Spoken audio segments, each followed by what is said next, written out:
الفنان صبري فواز اتعزم في مهرجان الجونة السينمائي. انت رايح كأي فنان، رحت ماشي، قررت ان انت تجيب معاك بنتك، ولكن انت ليك نظرة في اللبس اللي هتلبسه وهي رايحة، والناس هتبص لها ازاي.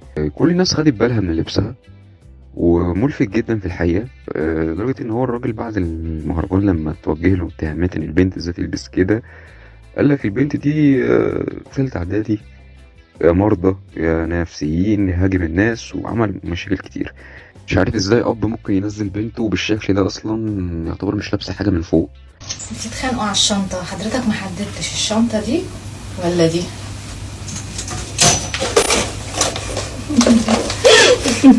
طبعا دي معانا واحده، هي مش بتورينا ولا الشنطه الاولى ولا الشنطه التانية، هي بتورينا شنطه تالتة خالص. الحقيقه حلوه يا فندم، تقييمنا للشنطه بتاعتك كويس. لو قالوا لي خدي القمر هقول لهم القمر عالي، ولو قالوا لي خدي الذهب هقول لهم الذهب غالي، ولو قالوا لي خدي عبده هقول لهم هو ده اللي في بالي ومسهرني الليالي. ودي رساله لعبده، تعالى شوف البنت مش قادره خلاص، حياتها بقت صعبه، انقذها. وبعدين سيبك من عبده وعيله عبده، انت باباك لو شاف الفيديو ده ولا مامتك رد فعلهم ايه؟ الجماعة اللي بياخدوا بنات المنصورة كمثال للجمال في مصر غالبا ما شافوش أبطال اسكندرية.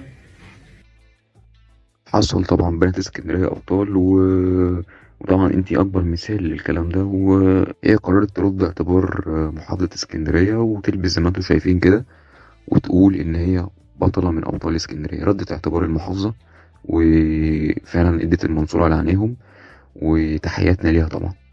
راكبة مع عمو سواق الميكروباص وهو مولع السجاير، فبقول له لو سمحت السيجارة تعبتني، فقال لي لا طبعا كله الا تعبك، وقام موقف العربية ونزلني.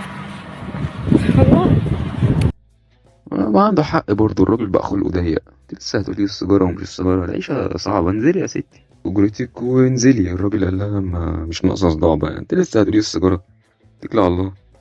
وبعدين انت عارفه السيجاره بقت بكام يعني عشان يطفيها وهو لسه مولعها؟ يا ريت الرجاله ما تتدخلش في الفيديو ده عشان مش عايزين حد يتمحك فينا. تمام. بصي يا بنات، دي بيجامه، دي اسمها البيجامه الفرساتشي. تمام. البنطلون بتاعها بيبقى رجل واحده بس من هنا اهو، كل الرجل كده بتكون استرس. تمام. الحقيقه انا اول مره اشوف واحده بتعرض هدومها، اللبس اللي هي تلبسه في البلكونه. يعني الشارع كله اتفرج، السكان اللي حواليها كلهم، لكن الولاد والرجاله بعد اذنكم ما تتفرجوش على الفيديو وما تتمحكوش فيها. وبس كده، دي كانت نهايه الفيديو. لو عجبكم الفيديو اعملوا لايك واشتركوا في القناه، وشكرا لكم يا جماعه.